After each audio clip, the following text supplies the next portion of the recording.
జై శ్రీరామ్, జై హనుమా. హనుమాన్ చాలీసాకు సిద్ధి కలిగింది అని ఎలా తెలుస్తుంది అనే టాపిక్ గురించి తెలుసుకుందామండి. ఈరోజు హనుమాన్ చాలీసా చాలా శక్తివంతమైనది, చాలా మహిమాన్వితమైనది. మనకు ఏ చిన్న కష్టం వచ్చినా, ఆరోగ్య విషయంలో కానీ, ఇంకా ఏదైనా సమస్య వచ్చినా హనుమాన్ చాలీసాను పఠించడం వల్ల వెంటనే ఆ సమస్యకు పరిష్కారం అనేది దొరుకుతుందండి. ఖచ్చితంగా ఆంజనేయ స్వామి మనకి పిలవంగానే పలికే దైవం అండి. చాలా తొందరగా మనకి అనుగ్రహం ఇస్తాడండి. ఇంకా ఈ దిష్టి దోషాల నుండి, ఈ నెగిటివ్ ఎనర్జీల నుండి, మన ఇంటికి దిష్టి దోషం కూడా ఉంటుంది కదండి, అది కూడా ఈ హనుమాన్ చాలీసా పఠించడం వల్ల త్వరగా ఆ దోషాలు అనేటివి వెళ్ళిపోతాయండి. ఎంత పెద్ద కష్టమైనా సరే హనుమాన్ చాలీసాను 3 times పఠించడం వల్ల మనకి పరిష్కారం అనేది దొరుకుతుంది. హనుమాన్ చాలీసాను పఠించే ముందు శ్రీరామనామంని ఒక్కసారి అనుకొని హనుమాన్ చాలీసాను పఠించడం వల్ల చాలా తొందరగా హనుమంతుడు మనల్ని కరుణిస్తాడండి.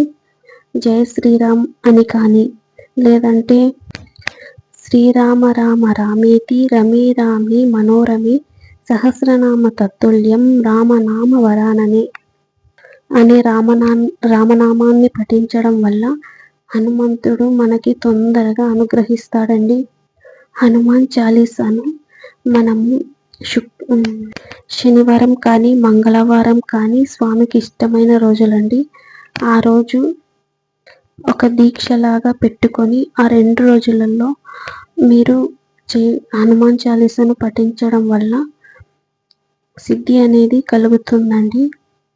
స్వామికి ఇష్టమైన అప్పాల మాల కానీ, వడల మాల కానీ, పులిహోర కానీ, లేదంటే బెల్లం అన్నం నైవేద్యంగా పెట్టి తమలపాకుల మాలని స్వామికి అలంకరించి సింధూరంతో అభిషేకం చేయడం ద్వారా మనకు సిద్ధి అనేది వస్తుందండి. అంటే మనము ఒక్కొక్క రోజుకి ఇన్ని వేల సార్లు అని పఠించాలి అండి. అంటే ఒక రోజుకి 1000 సార్లు పఠించాలి. అలా 3 days పెట్టుకోవాలి.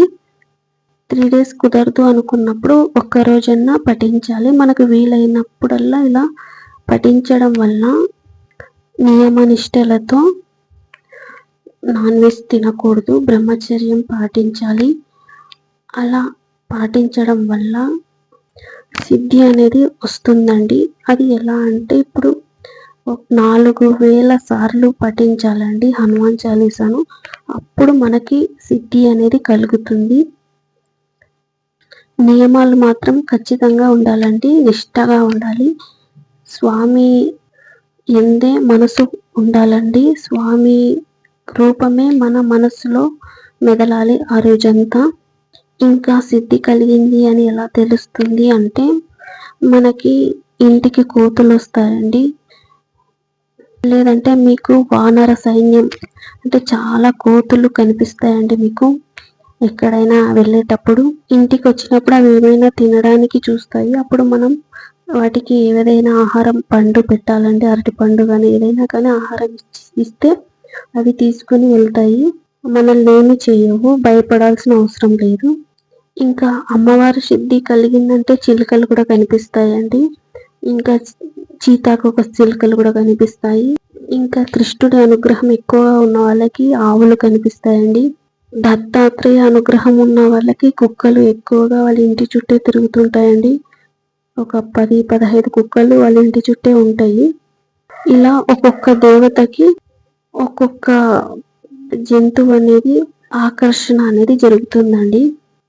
అరే ఎందుకు ఇలా వస్తున్నాయి అని మనకు అప్పుడు అర్థం అవుతుంది. ఇంకా కలలో కూడా హనుమంతుడు మనకి దర్శనం ఇస్తాడండి. ఎంతో తేజోవంతమైన ఒక కోతి రూపంలోనే వస్తారండి. అది మనం గుర్తు పట్టకపోవచ్చు, కానీ మనకి ఆ కలలోనే అక్కడే తెలుస్తుంది హనుమంతుడు అని. మనల్ని ఆశీర్వదిస్తుంటాడు స్వామి. ఇంకా మనం కలలో గాల్లో తేలినట్టు హనుమంతుడే మనల్ని గాల్లో ఎగిరిపోతున్నట్టు, స్వామి మనల్ని చేయి పట్టుకొని పైకి తీసుకెళ్తున్నట్టు కూడా వస్తుందండి. హనుమాన్ సిద్ధి కలిగింది అనడానికి ఇది కూడా ఒక సిమ్టమ్ అండి. నాకైతే హనుమంతుని సిద్ధి కలిగింది అనడానికి మన లోపలే నామజపం అనేది జరుగుతుందండి. అంటే మనం నిద్రపోయినప్పుడు మన ప్రమేయమే లేకుండా మనము నిద్రలోనే మన లోపల నుంచి హనుమాన్ చాలీసా అనే మంత్రము మనకి వస్తుందండి ఆటోమేటిక్గా. అలా వచ్చినా కూడా నిద్రలో మనం చెప్తున్నాము అంటే కూడా హనుమంతుని అనుగ్రహం ఉంది, హనుమాన్ చాలీసాకు సిద్ధి కలిగింది అని అర్థం అండి. ఇదైతే నాకు జరిగింది. ఈ డ్రీమ్ వచ్చినప్పుడు చాలా సంతోషంగా హ్యాపీగా అనిపించిందండి. ఇలా సిద్ధి కలగడం వల్ల మనకి ఏదైనా కష్టంలో ఉన్నప్పుడు హనుమాన్ చాలీసాను 3 times పఠించి ఆ సమస్య తీరాలి అనుకొని హనుమంతుడిని వేడుకోవాలండి. అలా పఠించి వేడుకున్నప్పుడు మనకి ఒక దారి అనేది వస్తుంది. ఖచ్చితంగా ఆ ప్రాబ్లంకి సొల్యూషన్ అనేది వస్తుంది. ఇంకా అది ధర్మబద్ధంగా ఉండాలి. ఇంకొక సిమ్టమ్ ఏంటంటే మనకి కళలోనే ఒక వృద్ధుడి రూపంలో అండి, ఒక ముసలి ఆయన వేషంలో వస్తాడండి హనుమంతుడు. అలా వచ్చినప్పుడు మనకి తెలుస్తుంది అక్కడ డ్రీమ్లో ఆ పెద్ద ఆయన మనల్ని ఆశీర్వదిస్తున్నట్టు అనిపిస్తుందండి. ఆశీర్వదిస్తాడు కూడా అక్కడ మనకి.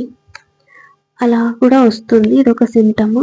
ఇంకా కొంతమందికి పూర్వజన్మలోనే సిద్ధి పొంది ఉంటారు. ఇప్పుడు ఈ జన్మలో 1000 సార్లు పఠించాలి అని చెప్పాను కదండి. అలా కాకపోయినా వీళ్ళకు కొన్నిసార్లు పఠించినా కూడా వాళ్ళకి సిద్ధి అనేది ఆల్రెడీ పొంది ఉంటారు కాబట్టి సిద్ధి అనేది వస్తుంది. ఎందుకు అంటే ఇది గత జన్మలో చేసి ఉంటారు కాబట్టి ఇప్పుడు విన్నా కూడా వస్తుందండి, ఆ సిద్ధి అనేది కలుగుతుంది. ఇంకా హనుమాన్ చాలీసా పఠించేటప్పుడు తమలపాకులో సింధూరంని వేసి మనం హనుమాన్ చాలీసాను పఠించాలండి. అక్కడ స్వామి ముందర పెట్టి ఆకుని సింధూరం వేసి హనుమాన్ చాలీసా పఠించడం వల్ల ఆ శక్తి అనేది ఆ సింధూరానికి కూడా వస్తుందండి. అలా తీసుకొని ఆ సింధూరాన్ని రోజు ధరించాలి, మనం బొట్టు పెట్టుకోవాలి రోజు.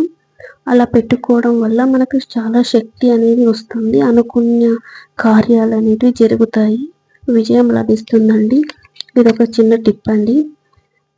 Okay friends, thank you very much. Please subscribe చేయండి, లైక్ చేయండి. Thank you very much.